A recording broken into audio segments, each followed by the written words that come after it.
Jake Harrison stood by the large window of New Terra Station and watched another ship leave. The blue aliens loaded boxes and containers onto their vessel while human workers helped them. This happened every week. The Zephyrians took what they wanted from human colonies, and humans had to smile and help them do it. Amy Rodriguez walked up to Jake with a datapad in her hands. She looked tired. Everyone looked tired these days. The Zephyrians had asked for more food, more metals, and more people to work on their projects. They always wanted more. "The monthly report, Commander," Amy said. She handed him the pad. Jake looked at the numbers. 300 tons of rare metals, 5,000 barrels of grain, 50 engineers to work on Zephyrian space stations. The list went on and on. Jake remembered when the Zephyrians first came to Earth 30 years ago. They said they wanted to help humanity join the galactic community. They said humans needed protection from dangerous species in space. They said humans were young and needed guidance. What they really meant was that humans would work for them. The blue-skinned aliens were tall and thin. They spoke in soft voices and smiled often. They never raised their voices or showed anger. They claimed to be peaceful and civilized, but they took whatever they wanted, and humans had no choice but to give it to them. "Any word from the other colonies?" Jake asked Amy. "Same story everywhere. Harvest Colony has to send more farmers to work Zephyrian food worlds. Mining Station Beta has to double their metal production. The families are getting angry, sir." Jake nodded. He understood the anger. His own brother had been taken 3 years ago for a cultural exchange program. No one had heard from him since. The Zephyrian said he was learning important skills. Jake wondered if his brother was even still alive. What the Zephyrians did not know was that humans had been busy too. While they took resources and people, humans had been building things in secret. Every colony had hidden rooms underground. Every transport ship had secret compartments. Every human who went to work for the Zephyrians learned their secrets and sent information back. Deep in the asteroid belt around Earth's sun, Admiral Lisa Carter commanded a fleet that officially did not exist. The Zephyrians thought humans only had small patrol ships and cargo vessels. They had no idea that humans had been building warships for 20 years. The Zephyrians made one big mistake. They thought humans were weak because they appeared peaceful. They did not understand that humans had fought wars for thousands of years before meeting aliens. Humans knew how to fight. They just had not been given a reason to do it yet.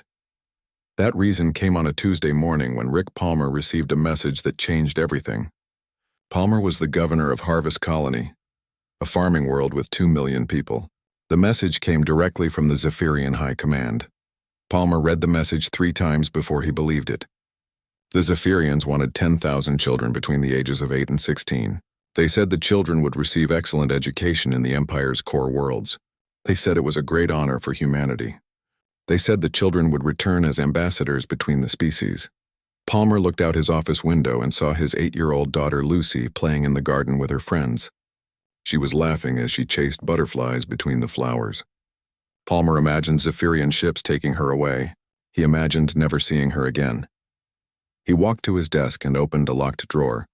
Inside was a small device that had been given to every human governor 30 years ago. They were told to use it only in the most extreme emergency. Palmer had never thought he would need to touch it. The device was red and had a single button.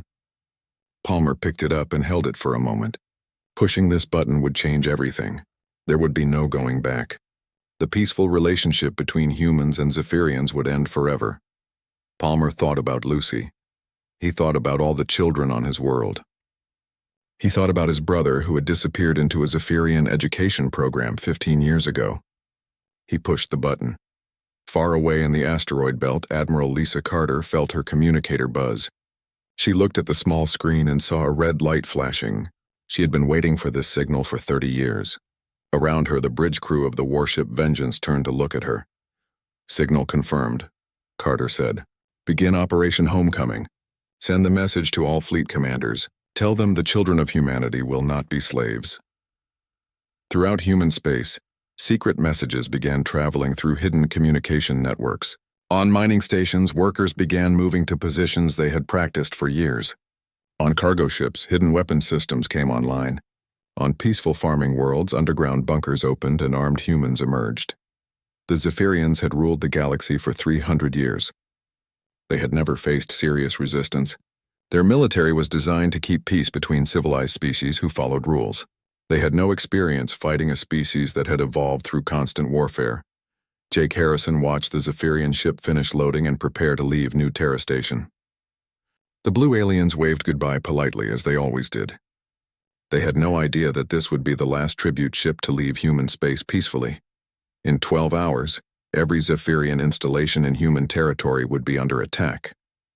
The aliens who thought humans were weak and useful servants were about to learn what humans were really capable of when someone threatened their children. Amy Rodriguez stood beside Jake and watched the alien ship disappear into hyperspace. "Think they'll surrender when they realize what's happening?" she asked. Jake smiled for the first time in months. The Zephyrians have never fought a real war. They think conflict means filing complaints with galactic committees. They're about to get an education in human-style warfare. Across human space, families hugged their children a little tighter that night. Parents told bedtime stories about heroes who fought monsters. Children fell asleep safely in their beds, not knowing that tomorrow their parents would go to war to keep them there. The Zephyrian Empire had ruled through superior technology and overwhelming numbers for 3 centuries. They were about to discover that some things mattered more than technology and numbers. They were about to learn that threatening human children was the worst mistake they had ever made. The red light on Admiral Lisa Carter's console had been flashing for 6 hours. Deep in the Kuiper Belt, far from any planet, the human fleet was waking up. Ships that had been dark and silent for decades suddenly came alive with power and purpose. Carter stood on the bridge of the UES Vengeance, a massive warship that the Zephyrians did not know existed. Around her, the largest space fleet humanity had ever built was preparing for war. These ships had been constructed in secret over 20 years, using salvaged alien technology and human engineering genius. "Fleet status report," Carter ordered. 47 warships ready for combat operations, her aide reported. "All stealth systems online. All crews at battle stations," Carter nodded. 47 ships did not sound like many compared to the hundreds of vessels in the Zephyrian fleet. But every human ship had been designed by people who understood war. Every weapon system had been tested by engineers who had studied every military conflict in human history.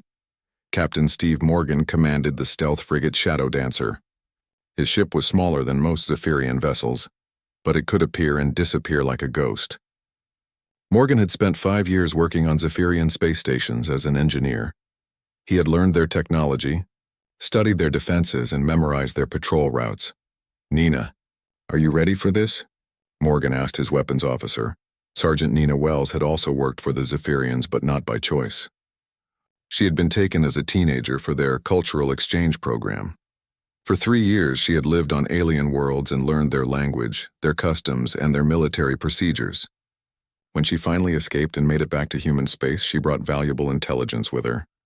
"I've been ready for 15 years, Captain," Nina said. "These aliens took 3 years of my life. Time to collect some interest on that debt." The human fleet was different from anything the galaxy had seen before. The Zephyrians built ships for exploration and peaceful trade. Their weapons were designed to disable enemy vessels with minimal damage. Their tactics focused on showing overwhelming force to discourage resistance. Humans built ships to kill other ships as efficiently as possible. Their weapons were designed to destroy targets completely. Their tactics came from thousands of years of warfare on Earth, where losing a battle meant your people died and your cities burned.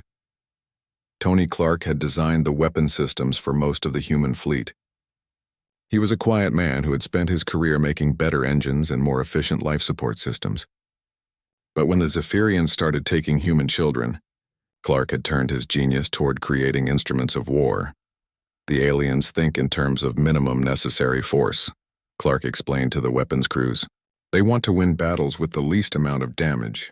We want to win wars by making the enemy unable to fight back. There's a big difference." Dr. Helen Wright had developed special weapons that only worked against Zephyrian biology. The blue aliens had different blood chemistry than humans. What was harmless to humans could be deadly to them. Wright had spent years creating biological agents that would incapacitate Zephyrian crews without harming human prisoners who might be on their ships. Throughout the galaxy, humans who appeared to be simple workers and traders were actually intelligence agents. Bill Thompson commanded a cargo ship that had been visiting Zephyrian ports for 10 years. He hauled grain and manufactured goods, but he also mapped defense installations and recorded fleet movements. Zephyrian Third Fleet is stationed at Rigel Base, Thompson reported over secure communications. 12 heavy cruisers, 30 escort vessels. They're conducting routine patrols. No sign they suspect anything. Carol Davis managed a mining operation on an asteroid near Zephyrian space. Her workers extracted valuable metals that were shipped to alien worlds. But they also built hidden sensor arrays that tracked every ship moving through the region. Military headquarters at Kepler Station has been reinforced, Davis reported. They've added 2 more orbital defense platforms, but I've got complete blueprints of their shield generators. My people helped install them. The Zephyrians had made a critical error. They had integrated humans into their society as workers and technicians. Humans had built their space stations, repaired their ships, and maintained their equipment. Every human who had worked for the aliens had learned their weaknesses. Admiral Carter reviewed the intelligence reports from across Zephyrian space. 30 years of careful observation had given humanity a complete picture of alien military capabilities. The Zephyrians had superior numbers and technology, but humans knew exactly where their ships were and how their defenses worked. Begin Phase 1, Carter ordered. All strike teams, you are authorized to engage. Captain Steve Morgan's Shadow Dancer was the first ship to enter hyperspace. His target was Kepler Station, the administrative center of Zephyrian military operations. The station was heavily defended, but it had one weakness that the aliens had never considered. Their hyperspace sensors were designed to detect ships emerging from jump at safe distances. No sane pilot would attempt to exit hyperspace close to a gravity well or inside a defensive perimeter. The gravitational forces and energy fields could tear a ship apart. But humans had learned to do many things that other species considered impossible. Morgan's ship had been specially modified with enhanced shields and stabilizers. It could survive a hyperspace exit that would destroy any normal vessel. 30 seconds to emergence, his navigator announced. All systems show green. Nina, are you ready to pay those aliens back for what they did to you? Morgan asked. Oh, I'm ready, Captain. I've been practicing my Zephyrian for years. Can't wait to tell them exactly what I think of their hospitality. The Shadow Dancer dropped out of hyperspace directly inside Kepler Station's defensive perimeter. Alarms began screaming on the alien installation as a human warship materialized where no ship should be able to exist. Across human space, similar attacks began simultaneously. The Zephyrians had controlled humanity for 30 years through superior technology and the threat of overwhelming force. They were about to discover that humans had spent those 30 years learning to turn that technology against its creators. The war for human independence had begun, and the Zephyrians were about to learn why humans had been the dominant predator on their homeworld. Captain Steve Morgan felt his ship shake as it dropped out of hyperspace inside Kepler Station's shields. Warning lights flashed on his console, but the Shadow Dancer held together. Around him, his crew worked quickly to bring weapons online while Zephyrian defenders tried to understand what had just happened. Impossible, the alien station commander said over the radio. No ship can survive hyperspace emergence inside our perimeter. Welcome to human engineering, Morgan replied. Then he opened fire. The station's shields were designed to stop attacks from outside. They provided no protection against a warship that had appeared inside their defensive perimeter. Morgan's weapons tore through the alien installation's docking bays and command centers. Sergeant Nina Wells led the boarding party through corridors she remembered from her time as a prisoner. The Zephyrians had never imagined that their former captives might return as soldiers. Nina carried weapons that turned alien body armor into melted metal, and knew exactly where to find the station's critical systems. This is for every human child you stole, she said as her team planted explosives in the station's main computer. Corsia on the agricultural world harvest, Governor Rick Palmer stood in his command bunker and watched the battle unfold in orbit above his planet. The Zephyrians had one heavy cruiser stationed there, crewed by aliens who thought war was something that happened to other people. The cruiser's captain tried to follow standard Zephyrian military doctrine. He positioned his ship for maximum defensive coverage and broadcast warnings about the consequences of attacking Imperial vessels. He expected the humans to negotiate or surrender when faced with superior firepower. Instead, Lieutenant Commander Paul Harris led a squadron of human fighters on a direct assault. The small ships moved like angry wasps, attacking from multiple directions simultaneously. The Zephyrian gunners could not track targets that changed course so rapidly and unpredictably. These humans fight like madmen, the alien captain reported to his superiors. They show no regard for proper military formation or acceptable casualty rates. Harris smiled as he guided his fighter through the cruiser's defensive fire. The Zephyrians flew in perfect formations that looked impressive in military parades. Humans flew like hunters who had learned to fight in the asteroid fields and radiation storms of their home system. The cruiser's weapons were designed to disable enemy ships with minimal damage. Human weapons were designed to destroy targets as quickly and completely as possible. When Harris's torpedoes struck the alien vessel, they did not just damage it. They turned sections of the hull into expanding clouds of superheated metal. When the cruiser's captain tried to surrender, he discovered that humans had a different understanding of warfare. The Zephyrians conducted war like a formal duel between gentlemen. Humans conducted war like a fight for survival where the loser's children would be enslaved. Surrender accepted, Palmer told the alien captain, but only after your ship is completely disabled and your crew secured. We've learned not to trust Zephyrian promises. Across 17 different star systems, human forces struck simultaneously. The attacks had been planned for years down to the smallest detail. Every target had been scouted by human workers who had memorized patrol schedules and defensive layouts. On the mining world New Pittsburgh, Foreman Danny Rodriguez led his workers in an assault on the orbital processing station. The Zephyrians had built the facility using human labor. Every maintenance tunnel, every service corridor, every emergency exit had been mapped by the people who constructed it. Remember, boys, Rodriguez told his team as they approached in maintenance shuttles disguised as supply vessels. These aliens think we're just dumb laborers. Time to show them what Earth's working class can do when we're properly motivated. The station's defenses were focused outward, designed to protect against pirate raids and military assault. They provided no protection against an attack by the very workers who kept the station running. Rodriguez's team took control of critical systems before the aliens even realized they were under attack. Commander Julia Martinez brought her destroyer Neptune's Wrath out of hyperspace near the Zephyrian Naval Academy on Centauri Prime. The facility trained young aliens to become officers in the Imperial fleet.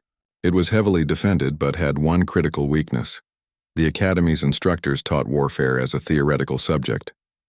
They studied famous battles from galactic history and learned proper procedures for various combat situations. But none of them had ever been in a real fight against an enemy that was trying to kill them. Martinez had grown up in the slums of Earth's Luna colony, where violence was a daily reality. She had learned to fight from gang members and street soldiers who understood that the only rule in a real fight was to win by any means necessary.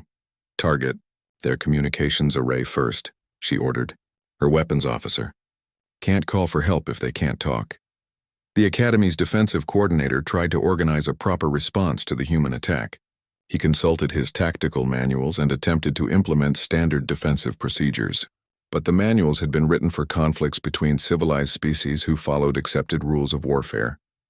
Humans did not follow the rules because they had written different ones.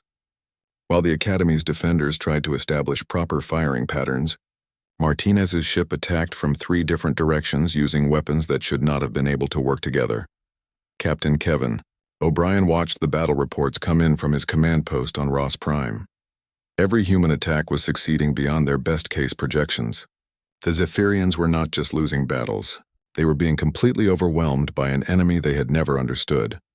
17 targets hit, 17 targets destroyed or captured, O'Brien reported to Admiral Carter. Estimated alien casualties are minimal.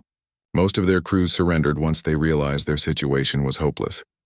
Excellent, Carter replied. Phase 2 can begin ahead of schedule. Begin deep strike operations against their supply lines.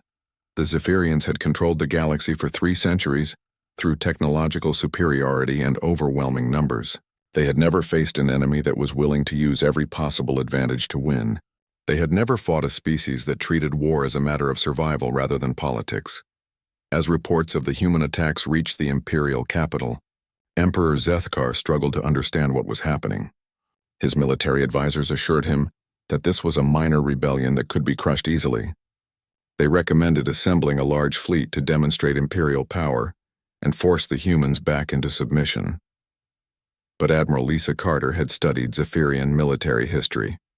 She knew they would respond with overwhelming force concentrated in one location. That was exactly what she wanted them to do. The first day of the war belonged to humanity, but Carter knew the real test was coming. The Zephyrians would gather their fleets and try to end the rebellion with a single decisive battle. They were about to discover that humans had spent 30 years preparing for exactly that moment. Emperor Zethkar stood in his throne room on the capital world of Zephyr Prime and read the reports with growing disbelief. 17 military installations destroyed in a single day, 3 entire star systems in open rebellion. Most shocking of all, Admiral Korthak's rescue fleet had been completely annihilated when they tried to retake Kepler Station. How is this possible? The Emperor demanded. Humans have no military fleet. Our intelligence reports show only cargo ships and small patrol vessels. Admiral Velteran, hero of the Rigel campaign and commander of the Imperial Navy, studied the tactical data with professional interest. The human attacks showed a level of coordination and planning that impressed him. But he was confident that superior Zephyrian numbers would prevail once they organized a proper response. The humans caught us by surprise, Your Majesty, Velteran said. But surprise only works once. I will assemble the Grand Fleet and crush this rebellion with overwhelming force. The Grand Fleet was the pride of the Zephyrian Empire. 200 warships that had maintained galactic peace for 3 centuries. Never before had the entire fleet been assembled for a single operation. The Emperor approved the plan immediately, but Admiral Lisa Carter had spent 30 years studying Zephyrian military doctrine. She knew they would mass their forces for a decisive battle. Humans had different ideas about how wars should be fought. While the Zephyrians gathered their fleet, human strike teams began hitting targets throughout their empire. Captain Danny Rodriguez took his destroyer Neptune's Wrath on raids deep into alien territory, targeting supply depots and communication relays. The aliens think war is about big battles between fleets, Rodriguez explained to his crew. But you can't fight if you don't have fuel for your ships or food for your crews. We're going to make it impossible for them to maintain their military. Commander Julia Martinez led her squadron against the industrial worlds that supplied the Zephyrian war machine. The aliens had never faced an enemy that deliberately attacked civilian infrastructure. To them, war was a contest between professional soldiers who followed rules. Target the orbital factories first, Martinez ordered as her ships approached the manufacturing world of Rigel 7. No factories, no replacement parts, no working warships. The Zephyrian defenders tried to protect their installations using standard defensive tactics. They positioned their ships to provide maximum coverage and broadcast warnings about the rules of civilized warfare. But humans had learned war from a planet where civilized behavior was something you did after you won. Martinez's ships attacked like a pack of wolves, hitting multiple targets simultaneously and disappearing before the defenders could respond effectively. By the time reinforcements arrived, 3 major industrial complexes had been reduced to glowing debris. Meanwhile, Admiral Velteran's Grand Fleet finally reached the Ross system, where intelligence reports indicated the main human base was located. The alien admiral expected to find a fleet waiting for battle.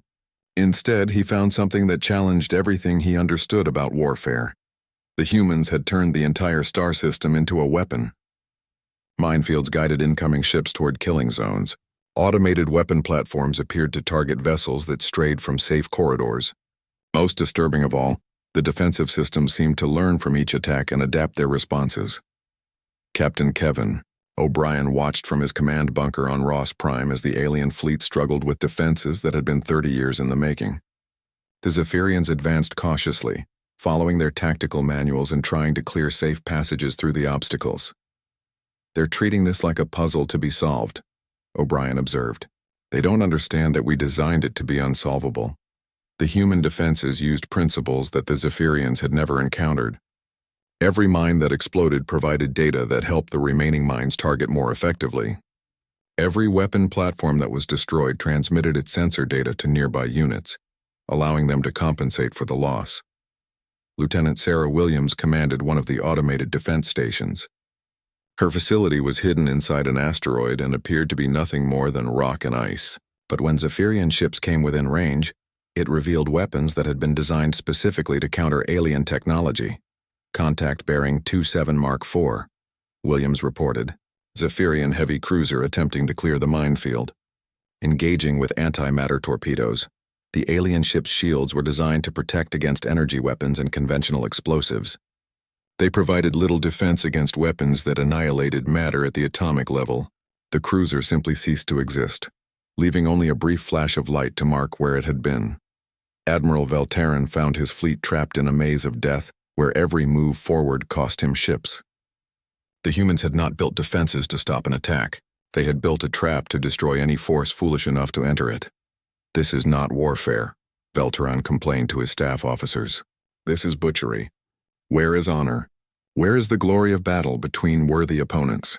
But humans had learned long ago that honor and glory were luxuries for people who could afford to lose. When someone threatened your children, you used every weapon available and worried about honor after your family was safe. Commander Bill Thompson led a squadron of human ships in hit-and-run attacks on the alien fleet's flanks. His vessels appeared without warning, struck hard, and vanished before the Zephyrians could respond. Each attack eliminated one or two alien ships while the humans suffered no losses. "They keep trying to form proper battle lines," Thompson reported to Admiral Carter. "But you can't maintain formation when the enemy refuses to stay in one place long enough to shoot at." The Zephyrian fleet that had entered the Ross system with confidence was being slowly destroyed by an enemy that refused to fight fair. Veltaran's ships were running low on ammunition and supplies while human attacks continued from every direction. After 6 days of constant harassment, Emperor Zethkar received a message that changed everything. Admiral Veltaran's Grand Fleet, the pride of the Empire, was requesting permission to withdraw. Half their ships had been destroyed or disabled, and the survivors were trapped in a killing field they could not escape. "Withdraw?" the Emperor screamed. "The Grand Fleet does not withdraw from inferior opponents." But even emperors had to face reality eventually. The humans had demonstrated that they possessed military capabilities far beyond what anyone had imagined. Worse, they showed no signs of following the civilized rules that had governed galactic warfare for centuries. As Veltaran's surviving ships limped back toward Zephyrian space, Admiral Carter began planning the next phase of the war. The aliens had learned that humans could defend themselves. Now they would learn what happened when humans went on the offensive. The empire that had ruled the galaxy for 3 centuries was beginning to crack, and humanity was just getting started. The message that ended the war came not from a battlefield, but from Emperor Zethkar's private chambers on Zephyr Prime. Admiral Lisa Carter received the transmission aboard the captured Zephyrian dreadnought Eternal Glory, which her crew had renamed Humanity Ascendant after taking it in battle. "Admiral Carter," the Emperor's voice was tired and defeated. "I formally request terms for the cessation of hostilities between our peoples." Carter looked around the bridge of what had once been the flagship of the Zephyrian Third Fleet. Human technicians worked alongside alien crew members who had chosen to serve under new management rather than face military tribunals. The sight would have been impossible to imagine 6 months ago. "Your Majesty," Carter replied, "the terms are simple. Complete withdrawal of all Zephyrian military forces from human space. Full reparations for 30 years of resource extraction without compensation. Recognition of humanity as an independent power, with full rights in the galactic community." The Emperor's silence stretched for long minutes. Finally, he spoke again. "Your terms are acceptable. But I must ask, how did we so completely misunderstand your capabilities?" Carter smiled grimly. "You made the same mistake that many species have made throughout history, Your Majesty. You confused cooperation with weakness. Humans can be peaceful when it serves our interests, but we never forgot how to fight." The war had lasted 8 months. In that time, humanity had gone from being a vassal species to being one of the most feared military powers in the galaxy. The transformation had been so rapid and complete that other species were still struggling to understand what had happened. Captain Steve Morgan found himself appointed as humanity's first official ambassador to the Galactic Council, the same organization that had previously refused to acknowledge human sovereignty, now offered him a seat at their highest levels of government. The Council formally recognizes the sovereignty of the Human Federation, the Altarian, Secretary General announced. "We also wish to discuss mutual defense agreements and trade partnerships." Morgan's first official act was to propose new regulations for the treatment of developing species. His second was to make it clear that humanity would enforce those regulations with military force if necessary. The age of strong species exploiting weak ones is over. Morgan told the assembled delegates. Humanity will not tolerate the enslavement or exploitation of any sentient beings. We learned what that feels like, and we will not allow it to happen to others. The warrior clans of Vega were among the first to request human military advisors. Their traditional enemies had been emboldened by news of Zephyrian defeats and were threatening clan territories. Captain Danny Rodriguez accepted assignment as military liaison to the Vegan clans. His first recommendation was that they stop fighting each other and focus on their common enemies. "You have good warriors," Rodriguez told the clan leaders, "but you fight like it's still 1,000 years ago. Modern warfare requires coordination, intelligence, and technology. We can teach you how to combine your fighting spirit with modern methods." Commander Julia Martinez oversaw the construction of humanity's first official naval yards in the Tau Ceti system. The massive facilities could build dozens of warships simultaneously, sending a clear message to any species that might consider threatening human interests. "We're not looking for a fight," Martinez explained to visiting diplomats. "But if someone brings a fight to us, we want them to know we're ready." The galaxy had spent centuries under the rule of species that had forgotten how to wage war effectively. They had maintained peace through technological superiority and overwhelming numbers, believing that civilization meant the absence of conflict. Humanity brought a different perspective. They understood that sometimes peace could only be preserved by those willing and able to fight for it. The galaxy's new protectors carried weapons not because they loved war, but because they loved their families more than they feared battle. 5 years after the war ended, Captain Amy Rodriguez commanded the UES Peacekeeper, flagship of the Human Expeditionary Force. Her current mission demonstrated how much the galaxy had changed. A previously unknown species called the Kepler Confederation had sent a distress call. Their worlds were being strip-mined by an aggressive empire from the Galactic Rim. "Admiral Carter sends her regards, Maui," Rodriguez told the Kepler ambassador. "She wants you to know that humanity remembers what it feels like to be helpless against a stronger enemy. That's not going to happen to you." Rodriguez's fleet dropped out of hyperspace at the edge of Kepler space and found a situation that was depressingly familiar. The Hegemony Empire had superior technology and overwhelming numbers.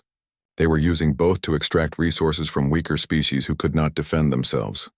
"Attention Hegemony vessels," Rodriguez broadcast on all frequencies. "You are ordered to withdraw from Kepler space immediately. This system is now under the protection of the Human Federation." The Hegemony commander's response was predictable. "Humans have no authority in this region. Withdraw or face the consequences." Rodriguez smiled the same way Admiral Carter had smiled when Emperor Zethkar made similar threats. "I'm afraid you don't understand the situation. Let me clarify it for you." The human fleet that had seemed small compared to the Hegemony Armada suddenly revealed its true capabilities. Stealth ships appeared on the enemy's flanks. Hidden weapon platforms activated throughout the system. Support vessels transformed into heavily armed destroyers. Within 6 hours, the Hegemony Empire learned the same lesson the Zephyrians had learned years earlier. Humanity had become the galaxy's apex predator, and they used that power to protect species that could not protect themselves. The Kepler Confederation's gratitude was overwhelming. Their ambassador wept as she thanked Rodriguez for saving her people from enslavement. "How can we ever repay this debt?" she asked. "Live free," Rodriguez replied. "Raise your children in peace. Remember that freedom has to be defended, and be ready to help others when they need it. That's how we build a galaxy worth living in."